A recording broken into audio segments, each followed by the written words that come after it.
Hey everybody, it's Brad from the Big Family Homestead, and today we are going to take a calm, clear-headed look at what's going on with the food shortage stuff that we're seeing everywhere on the internet. 2019, grand solar minimum, crops being lost, all of that kind of stuff. We're going to check it out, we're going to compress it, and then we're going to talk about what to do about it if there is anything to do at all. So without any further ado, let's go. So here's the deal. Many of you would not be watching this video unless you've heard some buzz about the food shortages that are supposed to be coming. The grand solar minimum, I made a list so I didn't forget anything. So if you see me looking at the list, that's why. So anyway, backtracking, the food shortages, the grand solar minimum, store shelves not being stocked, farmers that are having crop losses, and a host of other things that are going to cause problems in the world's food shortage, food supply and shortages. And so here's the thing. First off, let me just say, let's not panic. Don't anybody flip out, because if you're prepared and you're ready and you mentally have what you need and you have trust in the Lord, then there's nothing to worry about. Look what happened with Joseph in the Bible.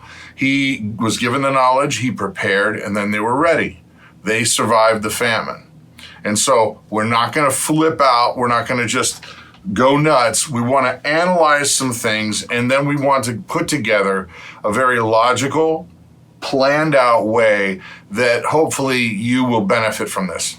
Now, so first things first, let's just talk about a few things, because there are friends of mine who have channels, Prepsitter Bob, Tiny House Prepper, and a host of others that have been talking about this. Adapt 2030. I would recommend that you go and watch these people's videos, because they have gotten more specific data than I have. I've been trying to accumulate all this, but frankly, it's really, really big. And there are, if you think of it like a wheel, and there's spokes to the wheel, and there's, a million contributing factors that are going to cause a problem. And that's specifically the big thing I want to talk about before we get into how to deal with it, is that, my buddies there talk about, okay, grand solar minimum, true. Shelves being emptied. Is this just simply because of Walmart trying to renegotiate prices? Or, farmers, are they holding back on their crops? The obvious thing is that the fields were planted very late because we had an incredibly wet and a lot of places flooded food pantry out in the fields. They couldn't do it. And so I want to speak to a little bit of that right off the bat. The grand solar minimum. I'm not going to do any kind of big long hoopla about it, but just the few brief moment condensation is this. The sun goes through cycles just like the earth goes through cycles, and there are periods that are hotter and periods that are colder. And we are getting ready to go through one of those things called a grand solar minimum, where it just gets a little bit colder, not like all of a sudden you're going to have snow in Florida. No. It's a very slight amount, 1 degree, maybe 2 degrees cooler over the course of the whole thing. But that's not really the issue. The temperature is not the issue. What happens is that it allows or restricts rather farmers from their normal time of growing, their window. So it shortens it just by a little bit on each side. Well, 10, 20 days, 30 days, that's a big deal when you're talking about such tight schedules for farmers to get seed in ground, do all they need to do, get something to a marketable size, and then sell it. So that, in a nutshell, is what's happening with the grand solar minimum. You're going to have to do your own research on the specifics, because that's not what this video is about. We're going to talk about a lot of things, but the main thing is going to be what to do about it, okay? So next thing, grand solar minimum, the sun. This is part one. This is, of a big wheel. Think of them as spokes. Shelves on Walmart and a lot of places. Oh my gosh, shelves are emptying. And there are channels out there that are saying, yeah, this is kind of normal. Big companies want to renegotiate prices, so they allow their brands to go shallow in order to do market wizardry, and then poof, they get a better deal, they make more money, the shelves get restocked, and poof, you're on your way. Now, is that happening? It could very well be. I don't know that. I don't work at Walmart. I don't know anybody who does, in terms of the level of where you'd have to be to know this as a fact. It seems like it could be. So just keep that in mind. Keep all these things in mind. The crops, this is not negotiable. We know that it happened. It was a fact. Here in the Midwest, they're saying that it's almost 50 to 60% less planted crops than normally happen. So because of flooding, because of weather, because of being late planted, what we're seeing is a lot of farmers just simply did not plant. They just didn't plant because they couldn't plant. They couldn't get their equipment out in the field because it was muddy, or it was raining, or it was fill in the blank. But they're talking 50 to 60% less marketable food coming up. Don't believe me? Go look at the futures markets. And we're going to talk a lot about some of my buddies' channels, because I don't think anybody is in disagreement. I think that we're all looking at this problem from different perspectives. And that's kind of what I'm hoping that this video will help do, is glue them together, okay? So shelves emptying, crops being, not planted, or they're going to be so small and not usable. Well, what happens? We know what happens with supply and demand. When there's a high demand, small supply, prices go up. It's just as simple as that. Things cost more.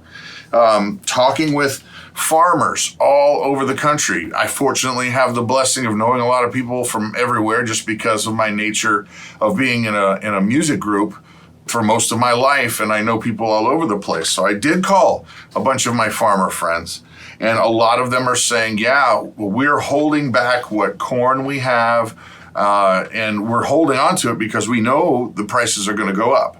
So they, by trying to help themselves out, and I don't blame them for by the way, I don't. They did the work, it's their stuff, but by them holding that back, it's also going to cause another part of the spokes in the wheel. It's going to be one more sliver that is going to be potentially part of this, unfortunately, perfect storm. Talked with a lot of different farmers, and they're saying that, hey, look, just look at the futures markets. Corn's already going through the roof. If you look at, I went back 4 years, and corn is it's kind of pretty much a straight line, very blip, blip, blip. And then March of this year, it shot straight up, and it's been up, okay? And I don't think that number's coming down. I'm not a stock market guy, but you just start adding these pieces together, and furthermore, okay? I've talked with farmers that are already in the sell-off mode. And what do I mean by the sell-off mode? They're looking at the prices of corn and specifically hay. What is hay going to cost guys who are beef farmers or dairy farmers? And they're going, all right, well, I can only get X amount for a pound of milk or 100 pounds of milk, but it's going to cost me X amount to keep these animals alive. And, well, it doesn't pencil out.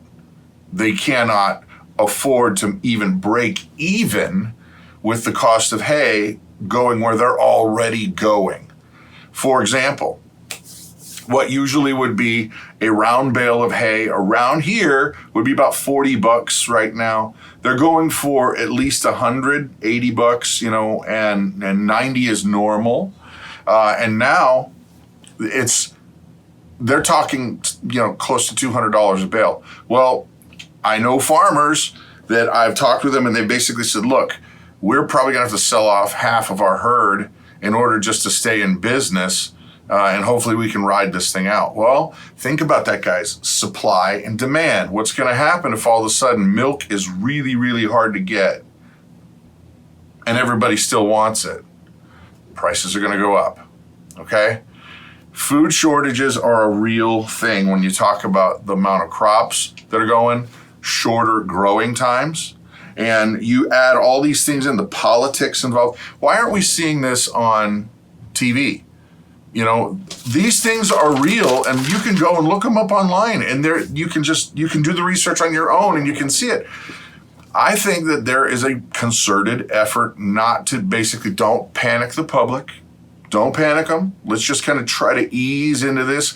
Maybe we'll nudge prices up artificially slowly and just kind of get them used to it. And then maybe things just kind of start disappearing from the shelves here and there. And they don't really notice it because it's the fringe items. And then all of a sudden, prices keep going up and you have fewer and fewer products. Maybe that's the goal. I don't know, but I'm not seeing this on TV. And now, I know there's people that are already typing, that are going, Brad, it's all over. Well, think about it like this. We, the homesteading people, the farming people, the DIYers, the folks that want to do things with our hands and grow things, there's a gnat attacking me. That is a very small group of people when you consider the girth of the world and the nation and YouTube and all that kind of thing. I doubt that our crowd, us, is 0.5% of what is comprised in the United States in terms of traffic on the internet. And so if you think about it like that, sure, you see all of the stuff that pops up in your feed, in your suggested box, because this is what we're interested in. The rest of the world is not. They're interested in Justin Bieber and who said this about that and all the Trump hate and this. That's what they're interested in, and that's what they see, because that's what YouTube's algorithm shows you that you're going to see. You're going to see stuff like this, stuff like you're watching. So when you go, oh man, this is all over the place, I can't believe you didn't see this before. You got to keep in mind, we're a very, very small percentage of what is viewed on YouTube. So we're a very small percentage of people who even knows about this stuff, let alone is informed enough to talk about it to other people or spread the word or blah, blah, blah, right? So you have to keep that in mind when we go, well, the media is not showing it. Well, of course they're not showing it. It's not big news yet. The big news is going to be when it springs next year. See? They're going to they'll be all over it because it's an election season. And then, of course, it'll be the fault of the president, and they'll make the most out of that. The problem is that if this is truly a grand solar minimum, it's going to stay down for several years. I've seen 10 years. I've seen estimates that say much longer than that. I've seen estimates that say 5 years. But even if it was 5 years, here's my point with the first part of this video. All of the stuff that we've talked about so far, grand solar minimum, shelves emptying, Walmart, crop slate, all of these things, farmers holding on to stuff, crops not being planted.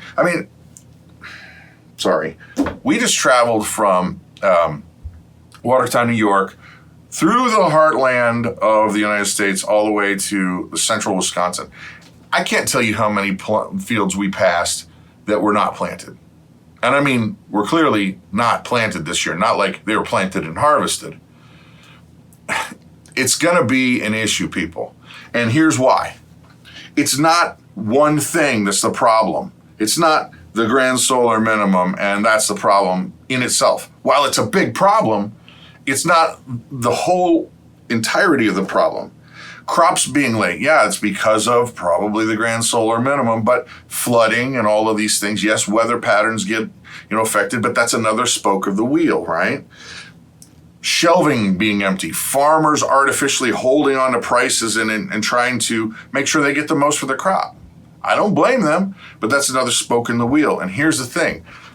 Any one of these things would be really hard on the food system and would shoot prices up. Any one of them. Now you've got like 20.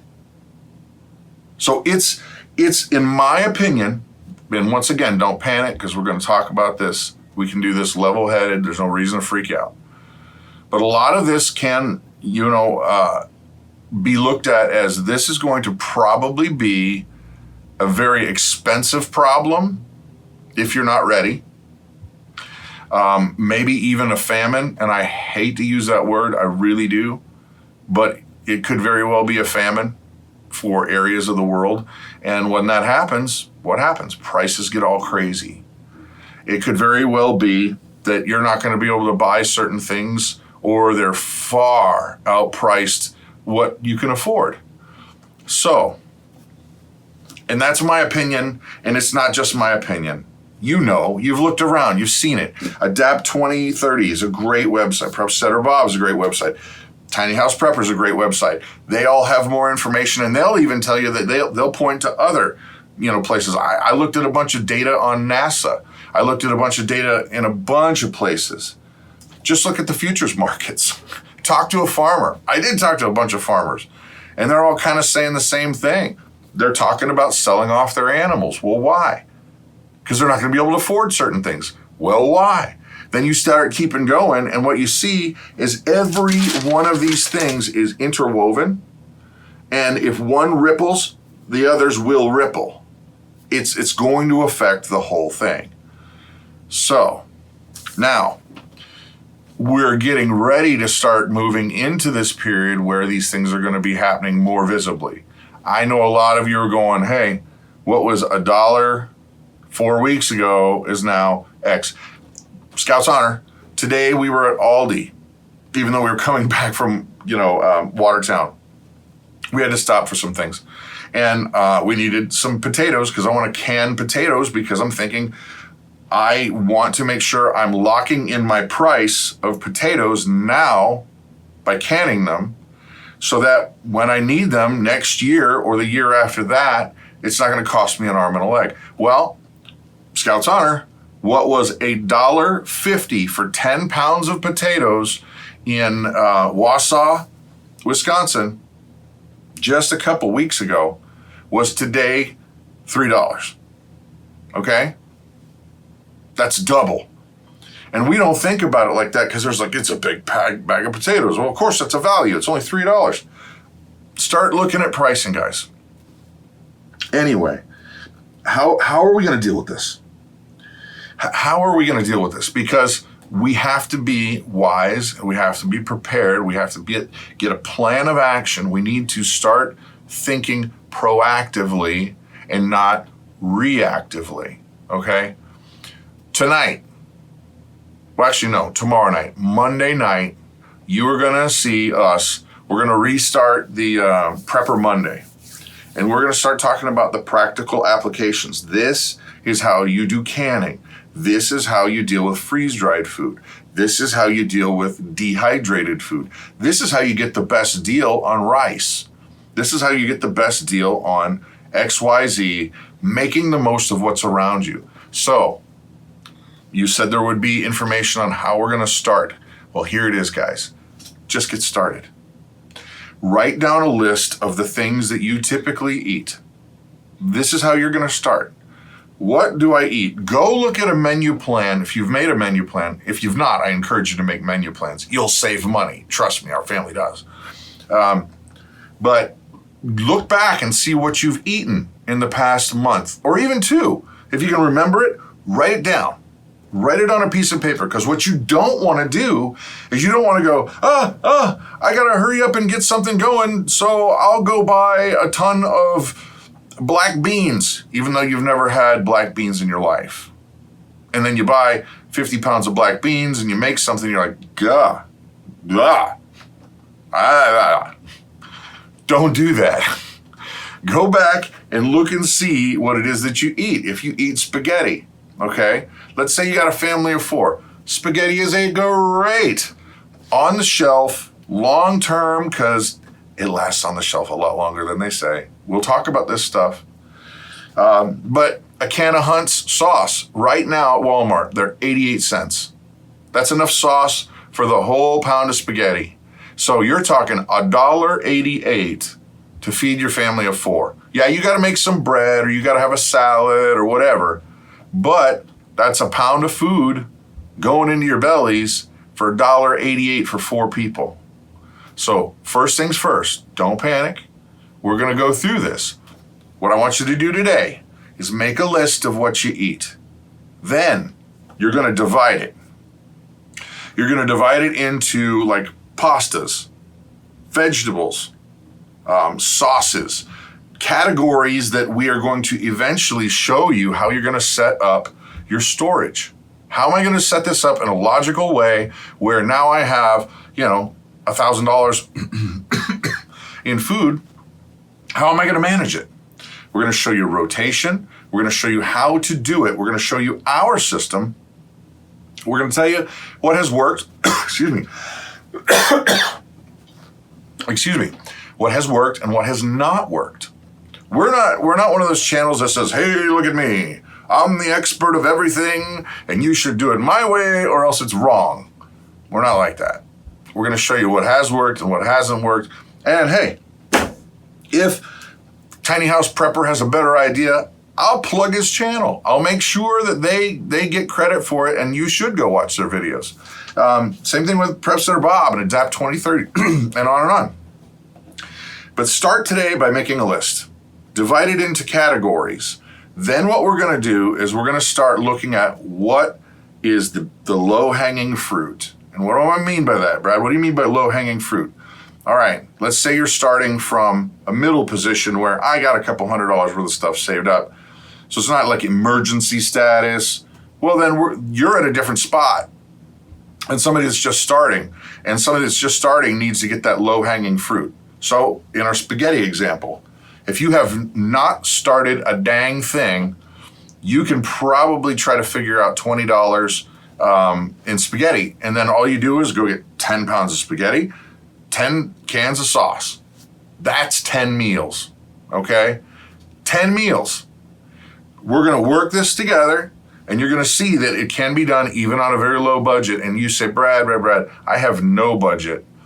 There are plenty of food pantries around that we're going to talk about that you can get, just incredibly low price deals or sometimes even free on big baskets of food.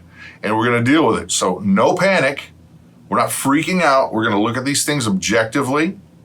And yeah, we are going to make sure that we're getting our T's crossed and our I's dotted, but we're going to go about this in a way that's not, we don't need to be scared. There's no reason.